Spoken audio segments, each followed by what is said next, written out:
ગુજરાતી લોકગાયિકા કિંજલ દવે તાજેતરમાં actor businessman Dhruvin Shah સાથે સગાઈ કરી હતી, જે ઇન્ટરકાસ્ટ મેરેજ હોવાથી બ્રહ્મ સમાજમાં વિવાદ ઊભો થયો હોવાની ચર્ચાએ સોશિયલ મીડિયા પર લાંબા સમયથી વેગ પકડ્યો છે। જો કે આ ચર્ચાઓનો અંત લાવવા કિંજલે સોશિયલ મીડિયા પર વિડીયો દ્વારા મૌન તોડ્યું। તેમણે દીકરીઓના અધિકારો, સમાજની જૂની પ્રથાઓ અને અસામાજિક તત્વો પર આકરા પ્રહાર કરતા કહ્યું કે બે ચાર લોકો નક્કી ન કરી શકે કે દીકરીનો જીવનસાથી કોણ હશે, તેમજ પરિવાર વિરુદ્ધ પોસ્ટ કરનારાઓ સામે કાનૂની કાર્યવાહીની પણ ચીમકી આપી છે।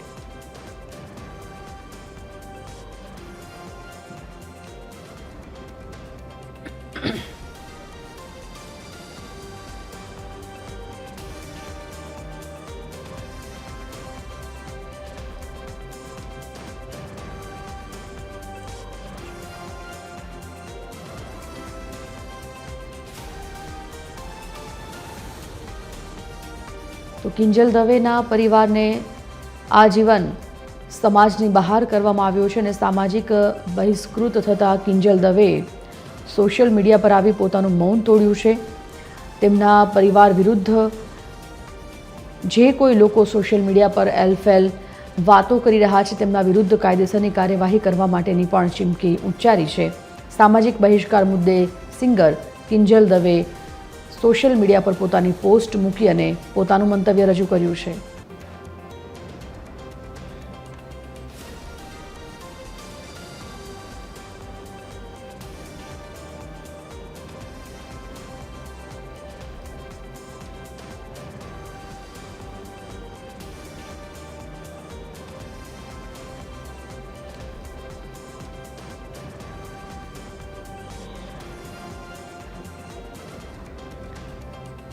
બ્રહ્મ સમાજ આગેવાન હેમાંગભાઈ રાવલ ફોનલાઈન પર જોડાઈ ગયા છે।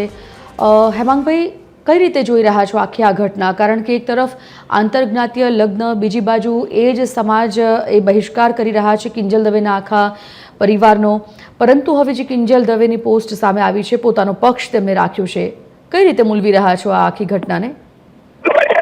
જો બિલકુલ એક સામાજિક આગેવાન તરીકે અમે એવું ઈચ્છીએ અને એક દીકરીના બાપ તરીકે પણ હું ઈચ્છું કે દીકરી જે છે એ દીકરી સમાજની દીકરી સમાજમાં રહેવી જોઈએ।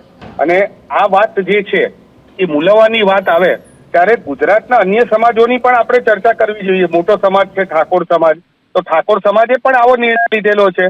ઇવન ઠાકોર સમાજના ગેનીબેન હોય કે અલ્પેશજી હોય કે બાકીના મિત્ર જે હોય એ બધાએ પણ આ નિર્ણયને વધાવેલો છે કે ભાઈ સમાજની દીકરી સમાજમાં રહેવી જોઈએ।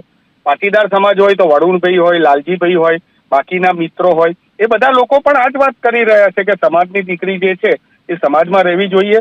સામાજિક રીતે આ વાત જે છે એ વાત બધાને સ્વીકાર્ય હોવી જોઈએ। અને ખાસ કરીને જ્યારે કિંજલબેન આટલા મોટા ગજાના કલાકાર છે, એમની જે આખી મૂલવાની વાત છે, તો મૂલવાની વાત જ તમને કરી દઉં કે ભાઈ આ મૂલવાની વાતની અંદર એમણે જે વાત કરી, એકચ્યુઅલી એમણે સામે જે પ્રત્યારોપ કર્યા છે, મને લાગે છે કે એ એક બિયોન્ડ ધ લો લિમિટ કરેલા છે। એમણે સામાજિક આગેવાનોને અસામાજિક કીધેલા છે, એમણે 5,000નો કોઈ પગાર પણ ના આપે। એટલે મને લાગે છે કે કિંજલબેન બહુ પૈસા કમાયા છે, એનો એમને જે ગર્વ અને ઘમંડ જે છે એ એમની વાતોમાં અહીંયા દેખાઈ રહ્યો છે।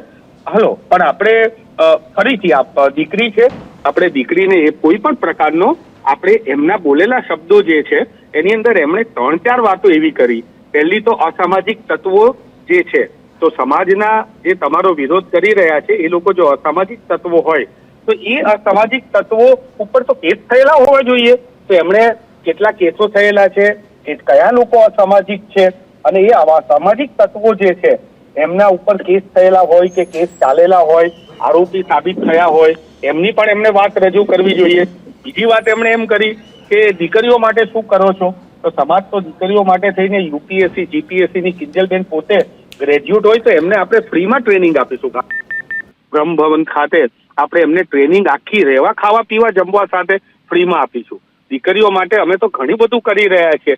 5 પરગણા સમાજ જે છે કે ત્યાં થરાદની અંદર વાવની અંદર પણ દીકરીઓ માટે મફત રહેવા ખાવા પીવા સાથે હેમાંગભાઈ, ભણવાની સુવિધાઓ આપી રહ્યા હેમાંગભાઈ, છે. આપણી પાસે અત્યારે સમયનો અભાવ છે. ટૂંકમાં તમારું એક મંતવ્ય એ પણ મારે જાણવું છે કે સ્વાભાવિકપણે શબ્દ અને વાણી વિલાસ પર જે કાબુ હોવો જોઈએ, જે પકડ હોવી જોઈએ, તમે જે વાત કરી એ સ્વાભાવિક છે.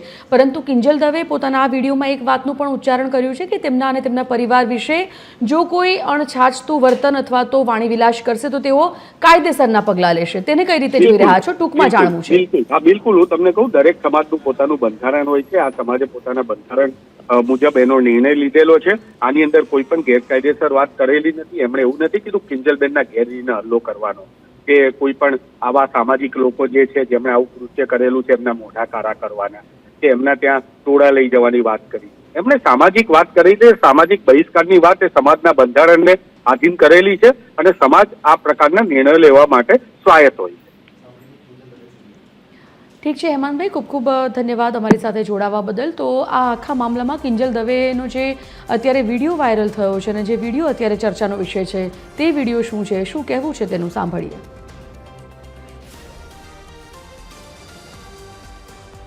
કે આવા બે ચાર જે અસામાજિક તત્વો છે ને કે જે દીકરીઓની પાંખોને કાપવાની વાતો કરી રહ્યા છે, પ્લીઝ એને સમાજમાંથી દૂર કરો, નકર આપણો સમાજ ક્યાંયનો નહીં રહે. તમે દીકરીઓનું સારું જ કરવા માંગતા હોય ને તો દીકરીઓના શિક્ષણ માટે વાત કરો. નાની નાની દીકરીઓ પર જે બળાત્કાર થઈ રહ્યા છે એના માટે વાત કરો. દીકરીઓની પ્રતિભાને આગળ લાવવાની વાત કરો. ચલો, આ બધી પ્રતિભા ને બધું તો મોડર્ન વસ્તુ થઈ ગઈ. હજી જૂના 18મી 17મી સદીના કુરિવાજો આપણા સમાજમાં ચાલ્યા આવે છે. હજી કેટલા બાળ લગ્ન થાય છે આપણને બધાને ખબર છે. સાટા પ્રથા ચાલુ છે જેની પીડિત હું પણ છું, તમને બધાને ખબર છે. દીકરીઓના પૈસા લેવામાં આવે છે. અલા, દીકરીઓને તમે ઘૂંઘટામાં રાખો છો અને તમે એમ કહો છો કે અમે દીકરીઓનું સારું કહેવા માંગીએ છીએ. એક બાજુ દીકરીઓ તેજસ જેવી ફ્લાઇટો ઉડાઈ રહી છે, આર્મીમાં છે, નેવીમાં છે, અને એક બાજુ દીકરીઓ ઘૂંઘટામાં છે. એના પરથી જ ખબર પડી જાય છે કે ક્યાં કેટલો વિકાસ છે. હું દરેક બ્રહ્મ શક્તિઓને, બ્રહ્મ આગેવાનોને નિવેદન કરું છું, આજીજી કરું છું કે આવા અસામાજિક તત્વોને સમાજમાંથી હટાવો. જેટલા પણ લોકો હવે મારા પરિવાર વિરુદ્ધ કંઈ પણ પોસ્ટિંગ કરશે, કમેન્ટ કરશે, એમના વિરુદ્ધ હું કાયદેસરના પગલાં લઈશ.